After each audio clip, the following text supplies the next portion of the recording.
Hello दोस्तों, स्वागत है आप सभी का अपने यूट्यूब चैनल देव स्टडी पॉइंट में। दोस्तों, आज की इस वीडियो में हम लोग उत्तर प्रदेश के बारे में पढ़ेंगे। दोस्तों, ये वीडियो आपके आने वाले स्टेट एग्ज़ाम्स के लिए बहुत ज़्यादा इंपॉर्टेंट होगी, क्योंकि इस वीडियो में उत्तर प्रदेश से मैक्सिमम क्वेश्चन मैंने कवर किया है। अब दोस्तों, उत्तर प्रदेश से बहुत सारे क्वेश्चन बन सकते हैं, बहुत सारे टाइप से क्वेश्चन बनते हैं, जैसे कि कितने ज़िले हैं, कौन कौन से ज़िले किस किस ज़िले से सीमा बनाते हैं, किस किस स्टेट से बनाते हैं, इंटरनेशनल स्टेट कौन कौन सी हैं। ओके, तो ये सारे क्वेश्चन कवर कर सकते हैं इसमें। उद्यान कितने, राष्ट्रीय उद्यान कितने हैं, नदियाँ हैं, झीलें हैं, इन सब से क्वेश्चन बहुत सारे बनते हैं। ओके, तो मैंने मैक्सिमम क्वेश्चन कवर करने की कोशिश किया। तो दोस्तों, वीडियो को आप लोग शुरू से लेकर लास्ट तक पूरा देखें। तो चलिए दोस्तों, शुरू करते हैं हमारी आज की वीडियो। दोस्तों, ये कुछ इंपॉर्टेंट पॉइंट्स हैं, ठीक है। मैंने ऑब्जेक्टिव ना करके पॉइंट्स के रूप में बनाने की कोशिश किया है। दोस्तों, पहला पॉइंट हमारा कि उत्तर प्रदेश को 1 अप्रैल 1937 से संयुक्त प्रांत के नाम से जाना जाता था, ठीक है। इसकी स्थापना 26 जनवरी 1950 में की गई थी। और दोस्तों, उत्तर प्रदेश का पुनर्गठन कब किया गया, तो 1 नवंबर 1956 में किया गया था। और दोस्तों, उत्तर प्रदेश दिवस 24 जनवरी को मनाया जाता है। ये इसके इम्पोर्टेंट पॉइंट्स हैं। और दोस्तों, अगर भौगोलिक स्थिति की बात करें तो उत्तर प्रदेश का क्षेत्रफल 2,40,928 वर्ग किलोमीटर है। ओके, क्षेत्रफल की दृष्टि से उत्तर प्रदेश का भारत में चौथा स्थान है। दोस्तों, कौन सा है? चौथा। और दोस्तों, चौथा इसका तो पहला, दूसरा, तीसरा भी आपको पता होना चाहिए। तो क्षेत्रफल की दृष्टि से पूरे भारत में पहला स्थान है राजस्थान का, दूसरा मध्य प्रदेश का, तीसरा महाराष्ट्र का और चौथा है उत्तर प्रदेश का, जो हमने यहाँ पे देखा। उत्तर प्रदेश का अक्षांशीय विस्तार दोस्तों 30.52 से 30.24 उत्तरी अक्षांश के मध्य है। अक्षांशीय विस्तार 30.52 से 30.24 उत्तरी अक्षांश के मध्य है। और देशांतरी विस्तार की बात करें तो देशांतरी विस्तार है उत्तर प्रदेश का 77.5 पूर्व से 84.38 पूर्वी देशांतर के मध्य है। ओके, तो ये थी दोस्तों भौगोलिक स्थिति के बारे में। अगला पॉइंट है दोस्तों, 9 नवंबर सन 2000 में उत्तर प्रदेश को काटकर एक और राज्य बनाया गया और उसका नाम था उत्तराखंड, ठीक है। उत्तर प्रदेश से भारत को अब तक 8 प्रधानमंत्री मिल चुके हैं और आपके वर्तमान में प्रधानमंत्री श्री नरेंद्र मोदी जी भी उत्तर प्रदेश के हैं, ठीक है दोस्तों। और दोस्तों, उत्तर प्रदेश में टोटल लोकसभा सीट्स हैं 80 और राज्यसभा से सीट हैं 31। दोस्तों, एनसीआर जिसे नेशनल कैपिटल रीजन कहते हैं, ये अपनी दिल्ली है नेशनल कैपिटल, उसके आसपास के एरिया को बोलते हैं एनसीआर। एनसीआर में उत्तर प्रदेश से कुल 7 ज़िले हैं। ओके दोस्तों, 7 ज़िले हैं उत्तर प्रदेश के कुल एनसीआर में। तो वो ज़िले कौन कौन से हैं, तो दोस्तों उसमें आता है आपका गाज़ियाबाद, बागपत, हापुड़, मेरठ, गौतम बुद्ध नगर, बुलंदशहर और मुजफ्फरनगर। ये 7 ज़िले हैं जो कि एनसीआर में हैं। अगला है दोस्तों, उत्तर प्रदेश की सबसे लंबी नहर है शारदा नहर। और दोस्तों, उत्तर प्रदेश में सिर्फ और सिर्फ एक ही परमाणु विद्युत ऊर्जा केंद्र है, जो कि नरौरा में है और बुलंदशहर में है नरौरा, ठीक है। तो ये पॉइंट आप याद रखना कि उत्तर प्रदेश में परमाणु विद्युत ऊर्जा केंद्र एक है, वो भी नरौरा में है, ठीक है। दोस्तों, उत्तर प्रदेश अंतर्राष्ट्रीय सीमा बनाता है नेपाल के साथ, ठीक है। अब नेपाल के साथ अंतर्राष्ट्रीय सीमा बनाता है तो कौन कौन से ज़िले हैं जो कि नेपाल से टच करते हैं, तो ये 7 ज़िले हैं टोटल नेपाल से टच करने वाले हैं। तो पहला है जिसमें महाराजगंज, दूसरा सिद्धार्थनगर, तीसरा बलरामपुर, चौथा श्रावस्ती, पाँचवा बहराइच, छठवां लखीमपुर खीरी और सातवां है पीलीभीत। तो ये 7 ज़िले हैं जो कि नेपाल के साथ टच करते हैं। ओके दोस्तों, अगला पॉइंट देखते हैं। नेक्स्ट पॉइंट है दोस्तों, उत्तर प्रदेश के सीमा पर कुल 9 राज्य हैं। उत्तर प्रदेश की जो सीमा है वो 9 राज्यों को टच करती है, ठीक। इम्पोर्टेंट पॉइंट है। अब इसको आप लोग ध्यान से देखना कौन कौन से। वैसे दोस्तों 8 राज्य हैं, बट एक केंद्र शासित प्रदेश है जो कि है दिल्ली, ठीक है। अब दिल्ली को मिला के टोटल 9 राज्य हो जाते हैं जो कि उत्तर प्रदेश की सीमा को टच करते हैं।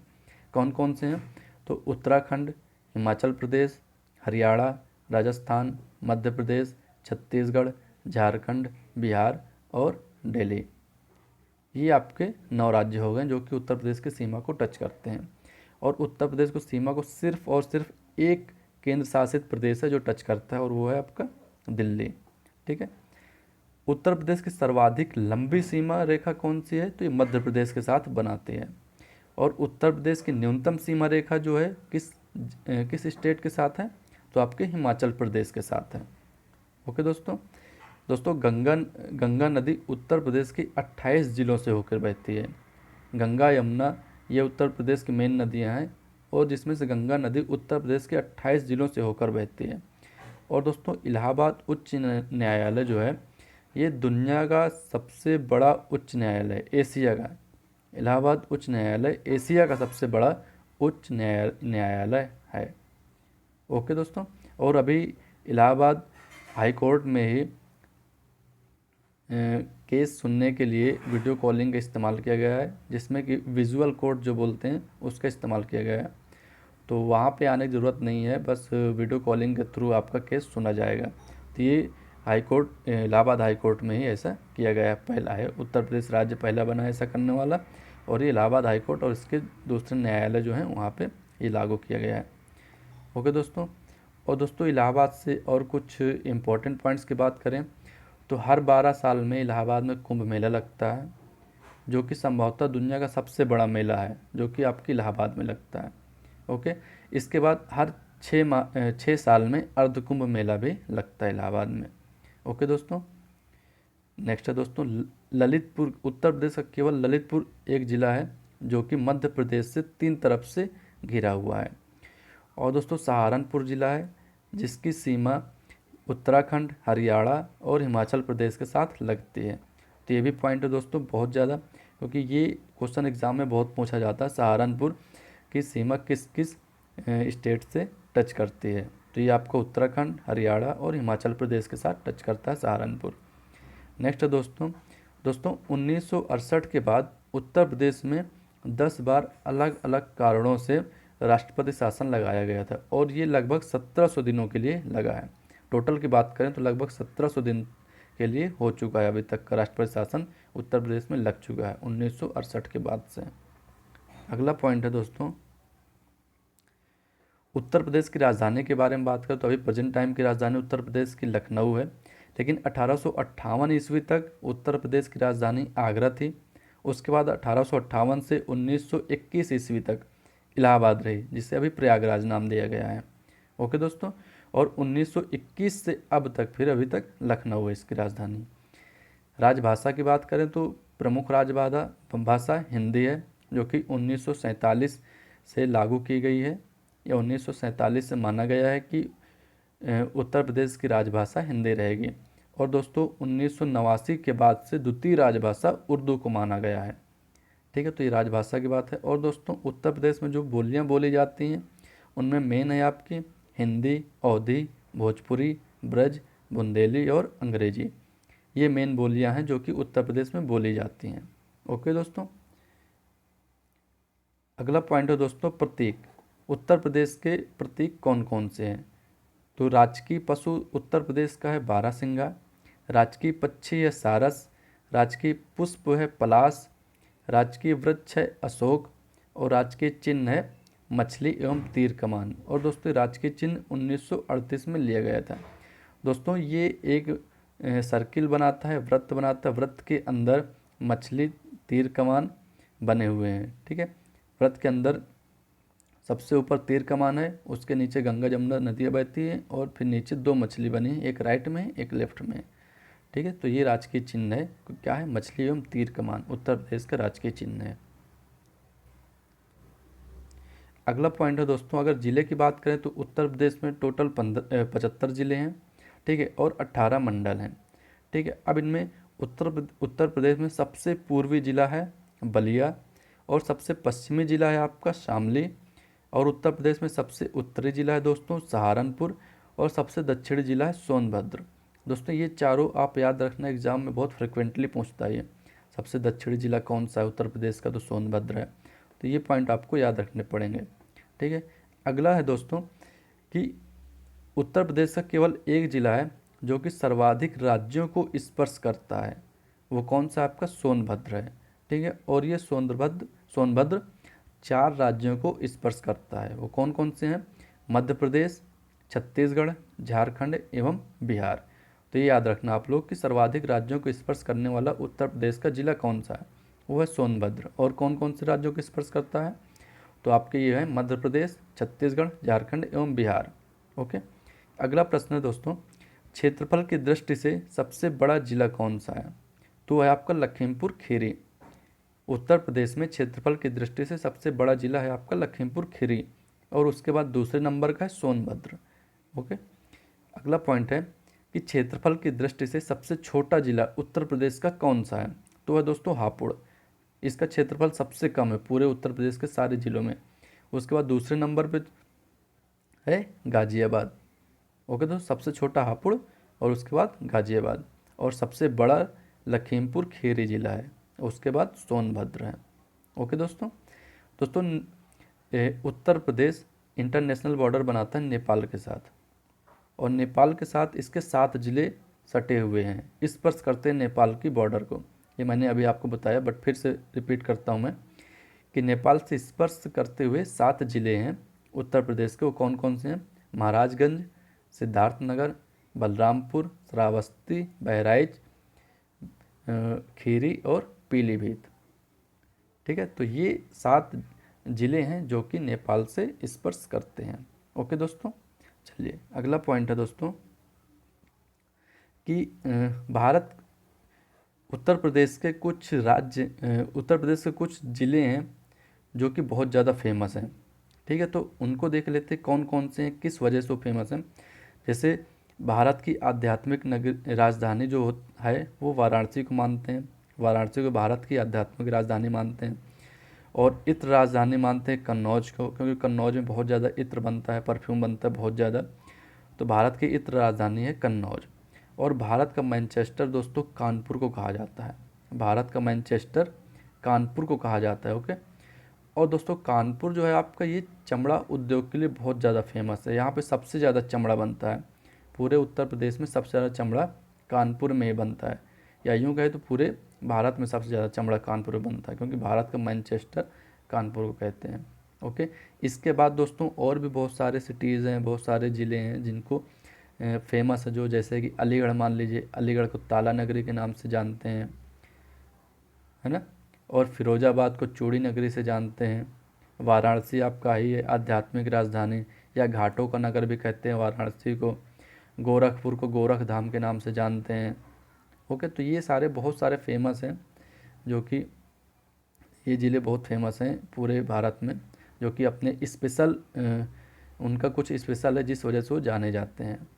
ओके दोस्तों, अब देखिए उत्तर प्रदेश में 2 मुख्य रेल जोन हैं। रेल जोन के मुख्यालय है उत्तर प्रदेश में 2, कौन कौन से हैं? तो एक इलाहाबाद है जो कि उत्तर मध्य रेलवे का मुख्यालय है। ठीक है, एक है गोरखपुर जो कि पूर्वोत्तर रेलवे का मुख्यालय है। तो ये याद रखना कि उत्तर प्रदेश में रेल जोन के 2 मुख्यालय हैं, एक इलाहाबाद है उत्तर मध्य रेलवे का, और एक गोरखपुर है पूर्वोत्तर रेलवे का। तो दोस्तों उम्मीद करता हूँ यहाँ तक आपको समझ में आ गया होगा। चलिए अगला पॉइंट है दोस्तों कि उत्तर प्रदेश में नदियों के किनारे बसे शहर कौन कौन से हैं। ठीक है, नदियों के किनारे दोस्तों देखिए कौन कौन से हैं। तो मथुरा है पहला, और ये किस नदी के किनारे है? तो ये यमुना नदी के किनारे हैं। ओके दोस्तों। सेकंड है ललितपुर जो कि बेतवा नदी के किनारे है। फिर है कन्नौज जो कि गंगा नदी के किनारे है। अयोध्या सरयू नदी के किनारे। जौनपुर गोमती नदी के किनारे। लखनऊ गोमती नदी के किनारे। तो ये कुछ इंपॉर्टेंट लिया है जो कि एग्ज़ाम में फ्रिक्वेंटली पूछते हैं। ठीक है, तो इनको भी आप याद रखना कि कौन कौन से शहर हैं जो कि नदियों के किनारे बसे हुए हैं। ओके दोस्तों, चलिए नेक्स्ट पॉइंट है कि प्रमुख बांध के बारे में देख लेते हैं। उत्तर प्रदेश के प्रमुख बांध कौन कौन से? वैसे हैं तो बहुत सारे, बट जो एग्ज़ाम में पूछने के चांसेस ज़्यादा हैं वो यहाँ पे लिए गए हैं। ठीक है, इसके अलावा भी बहुत सारे, उनसे भी एग्ज़ाम में पूछ सकते हैं। ठीक है, तो सबसे पहला है माता टीला बांध जो कि बेतवा नदी पर बना हुआ है। फिर है परीक्षा बांध, वो भी बेतवा नदी पर बना हुआ है। फिर सुकमा दुकमा बांध, ये भी बेतवा नदी पर बना हुआ है दोस्तों।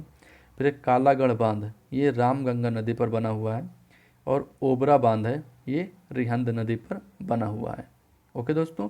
फिर आता है आपका रानी लक्ष्मीबाई बांध, ये है बेतवा नदी पर। तो ये कुछ प्रमुख बांध थे जो कि एग्जाम में पूछ सकता है। इसके अलावा भी बहुत सारे बांध हैं, तो उन्हें भी आप लोग पढ़ लेना। चलिए अगला पॉइंट है दोस्तों कि प्रमुख झील कौन कौन सी हैं। ओके, झील के बारे में पढ़ते हैं। प्रमुख झील कौन कौन सी है? तो पहले आपका कुमेला झील, ये लखनऊ में है, अमौसी हवाई अड्डे के पास में। ठीक है, कुमेला झील। ओके दोस्तों, लखनऊ में है, अमौसी हवाई अड्डे के पास में। अगला है दोस्तों हिंगवा झील। हिंगवा झील कहाँ पे है? तो ये वाराणसी में है। ठीक है, और दोस्तों इसको गंगा की बेटी के नाम से भी जानते हैं। हिंगवा झील को गंगा की बेटी के नाम से भी जानते हैं। अगला है दोस्तों मानसी गंगा। मानसी गंगा ये गोवर्धन में गिरिराज पर्वत के पास में है। ठीक है, और दोस्तों ये बारिश के पानी से बनी हुई झील है। ओके, अगली है दोस्तों बखिरा झील। बखिरा झील कहाँ है? तो ये संत कबीर नगर में है। नेक्स्ट है दोस्तों फुलहर झील, ये पीलीभीत में है। और अगली है मोती झील, ये कानपुर में है मोती झील। ठीक है, इसके अलावा दोस्तों एक टांडादारी झील है जो कि भूकंप के दरार से बनी है, और उसका उपयोग, उसके जल का उपयोग मिर्ज़ापुर नगर के लिए किया जाता है। ठीक है, तो ये कुछ इंपॉर्टेंट झील थी। चलिए अगला पॉइंट है दोस्तों कि बंगाल की खाड़ी से जो मानसून आता है उसको उत्तर प्रदेश में पूर्वा के नाम से जाना जाता है। ठीक है, और दोस्तों मिट्टी के बारे में बात करें तो बांगर क्षेत्र जो होता है उसको पुरानी जलोढ़ मिट्टी कहते हैं। बांगर क्षेत्र क्या है? पुराने जलोढ़ मिट्टी वाला क्षेत्र है। खादर क्षेत्र है नवीन जलोढ़ मिट्टी वाला।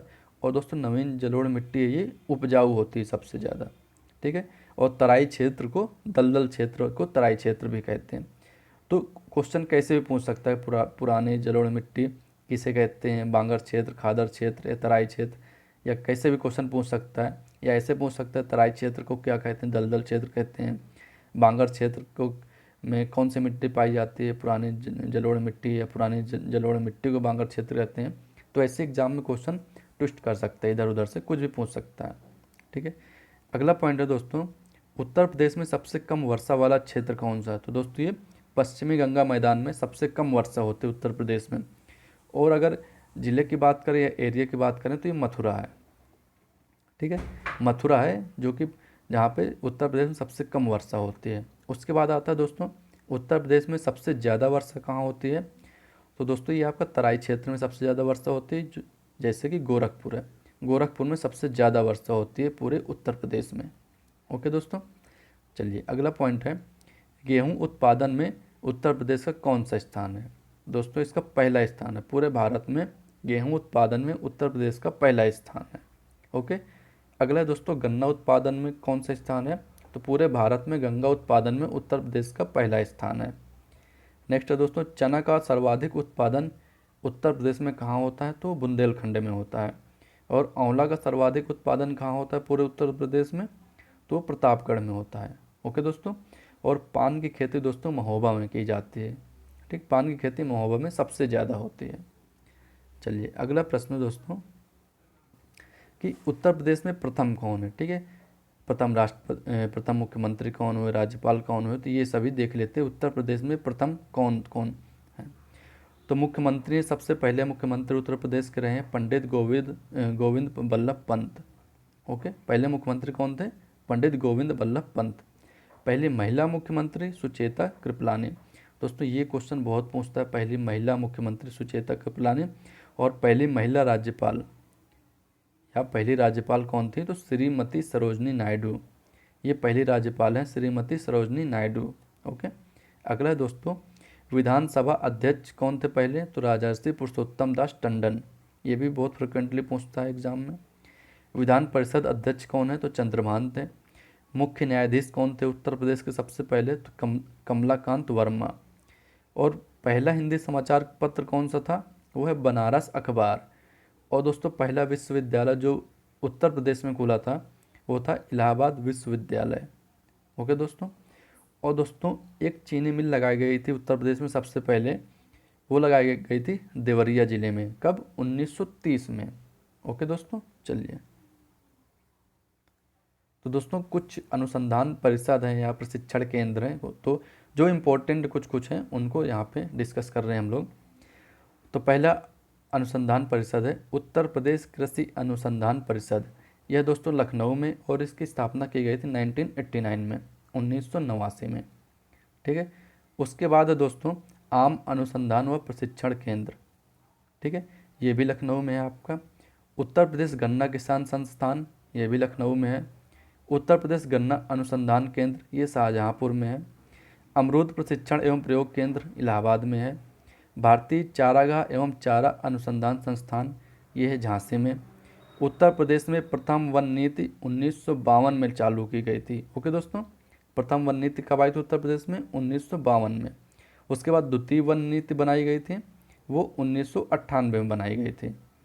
और दोस्तों एक वन महोत्सव मनाया जाता है पूरे उत्तर प्रदेश में, वो 1 जुलाई से 7 जुलाई के बीच मनाया जाता है।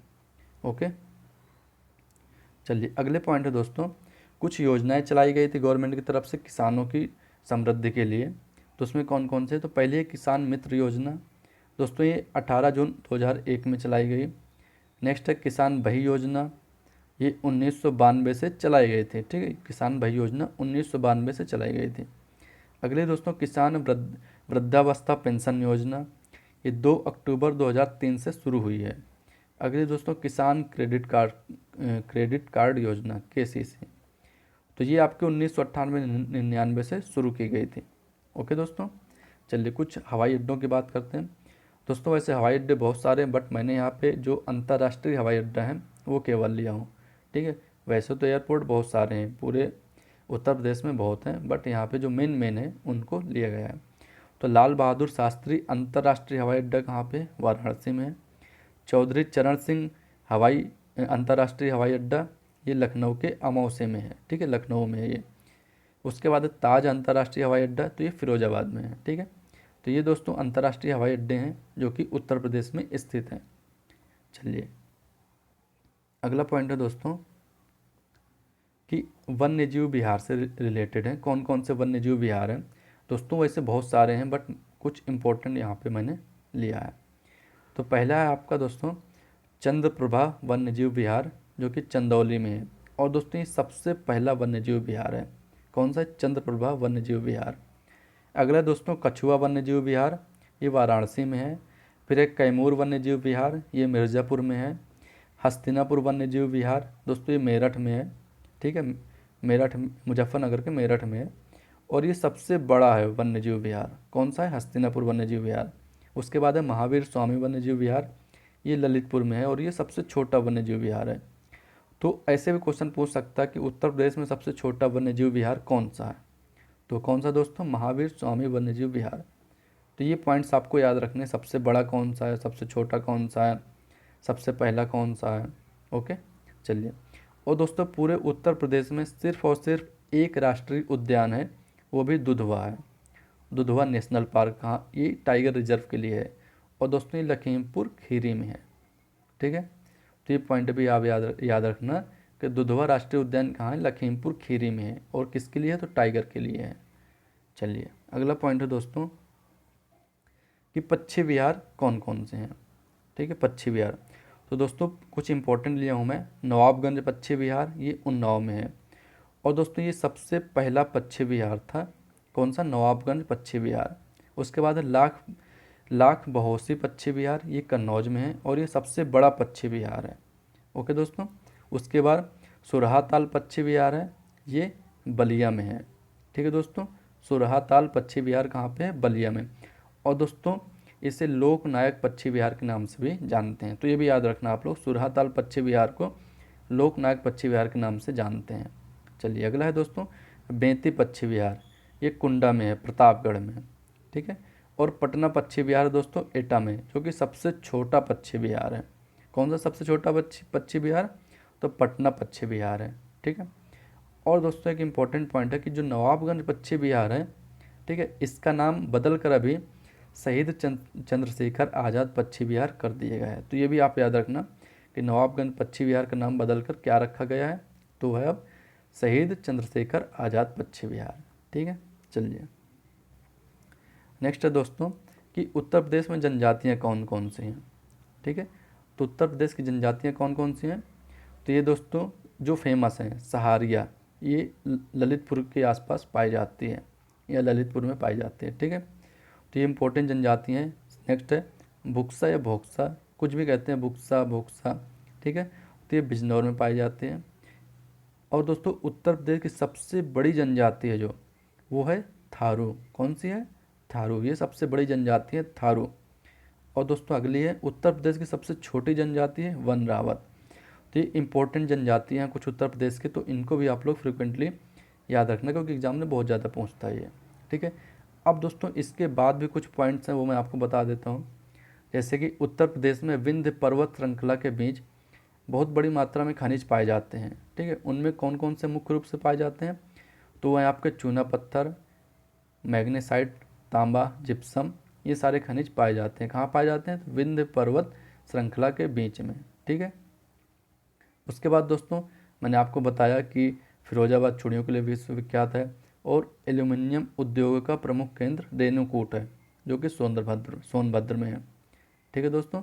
और रेशम वस्त्र उद्योग में वाराणसी, इटावा, मोदी नगर, ये फेमस ज़िले हैं जो कि रेशम वस्त्र उद्योग का काम करते हैं, ठीक है। और दोस्तों एक इलेक्ट्रॉनिक सिटी की स्थापना की गई है, वो कहाँ पे है? तो नोएडा में की गई है, ठीक है।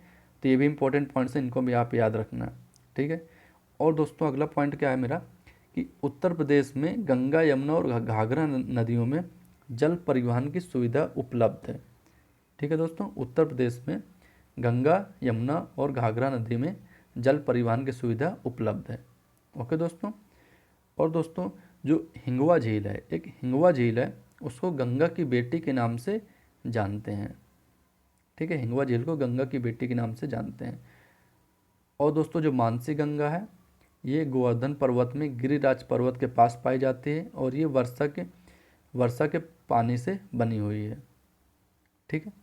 तो ये कुछ इंपॉर्टेंट पॉइंट्स थे, तो इनको भी आप याद रखना। और दोस्तों उत्तर प्रदेश का सबसे बड़ा हाईवे कौन सा है? तो NH2 हाईवे है, ठीक है। चलिए, तो ये थे उत्तर प्रदेश के बारे में कुछ इंपॉर्टेंट जानकारियाँ जो मैंने आपको अभी बताया।